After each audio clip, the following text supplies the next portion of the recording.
ഏതെങ്കിലും ഒരു സർക്കാർ ഓഫീസിൽ നിങ്ങളുടെ ഒരു ഫയൽ തീരുമാനമാകാതെ കിടപ്പുണ്ടോ?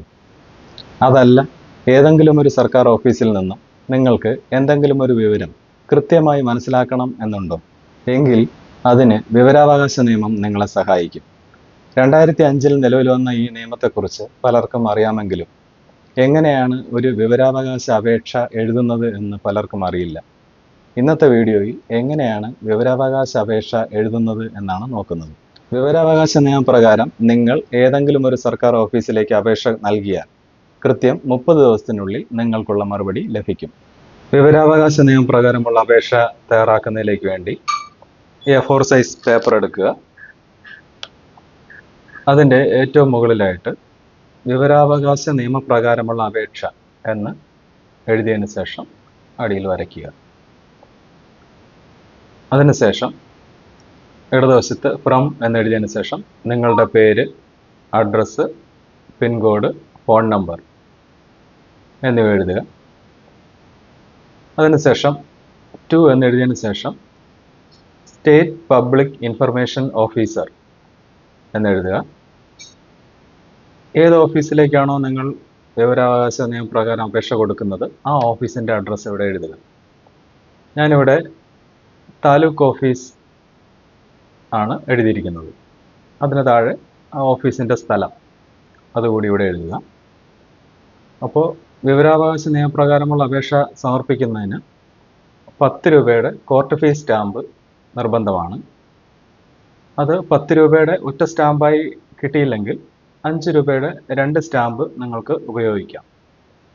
ഇനി പേര്, അഡ്രസ്സ്, പിൻകോഡ്, ഫോൺ നമ്പർ എന്നിവ ഇവിടെ എഴുതുമ്പോൾ ഇവിടെ സ്പേസ് ഇല്ലെങ്കിൽ, അതായത് സ്റ്റാമ്പ് ഒട്ടിക്കാനുള്ള സ്പേസ് പേപ്പറിൽ ഇല്ലെങ്കിൽ മാർജിൻ സ്പേസിൽ സ്റ്റാമ്പ് ഒട്ടിച്ചാലും മതിയാകും. അപ്പോൾ ശ്രദ്ധിക്കുക, കോർട്ട് ഫീസ് സ്റ്റാമ്പാണ് ഒട്ടിക്കേണ്ടത്, 10 രൂപ മൂല്യമുള്ള സ്റ്റാമ്പ്.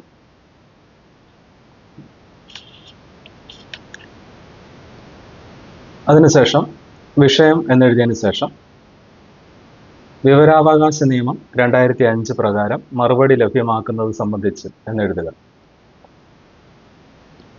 അതിന് താഴെ സർ എന്നെഴുതിയതിന് ശേഷം ഞാനിവിടെ നിങ്ങൾക്ക് മനസ്സിലാകാൻ വേണ്ടി ഒരു മാറ്റർ ഇവിടെ എഴുതിയിട്ടുണ്ട്.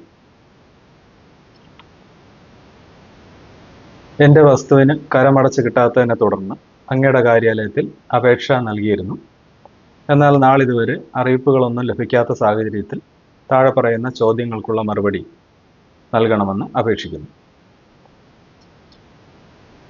ചോദ്യം നമ്പർ 1. എൻ്റെ അപേക്ഷയുടെ ഫയൽ നമ്പർ എത്രയാണ്? ചോദ്യം നമ്പർ 2. എൻ്റെ ഫയലിന്മേൽ നാളിതുവരെ സ്വീകരിച്ച നടപടികൾ എന്തൊക്കെയാണ്? ചോദ്യം 3. എൻ്റെ ഫയലിൽ ആകെ എത്ര പേജുകളാണ് ഉള്ളത്?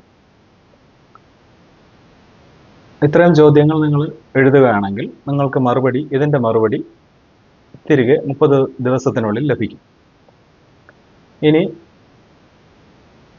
ഈ ഫയലിൻ്റെ പേജുകളുടെ പകർപ്പ്, ഫോട്ടോ കോപ്പിയാണ് നിങ്ങൾക്ക് ആവശ്യമെങ്കിൽ അതിവിടെ എഴുതുക.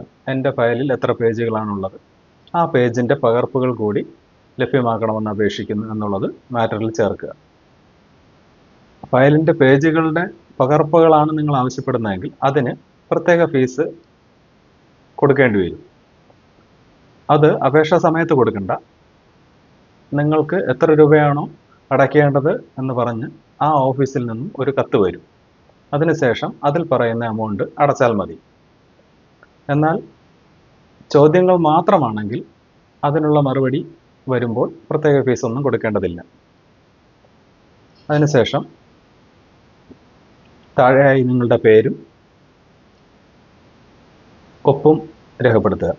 ഇടത് സൈഡിൽ സ്ഥലം, അതുപോലെ തീയതി എന്നിവ എഴുതുക. ഇത് നിങ്ങൾക്ക്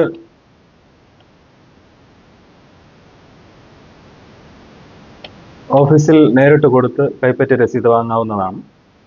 അതല്ലെങ്കിൽ തപാൽ മാർഗം അയക്കാവുന്നതാണ്. സാധാരണ പോസ്റ്റ് ആണെങ്കിൽ 5 രൂപ സ്റ്റാമ്പ് ഒട്ടിച്ച് അയക്കാം. ഇനി രജിസ്റ്റേർഡ് ആണെങ്കിൽ 25 രൂപ ആണ് അതിൻ്റെ വില. അങ്ങനെ രജിസ്റ്റേർഡ് പോസ്റ്റായിട്ട് നിങ്ങൾക്ക് അയക്കാം. മറുപടി കൃത്യം 30 ദിവസത്തിനകം തന്നെ നിങ്ങൾക്ക് ലഭിക്കും.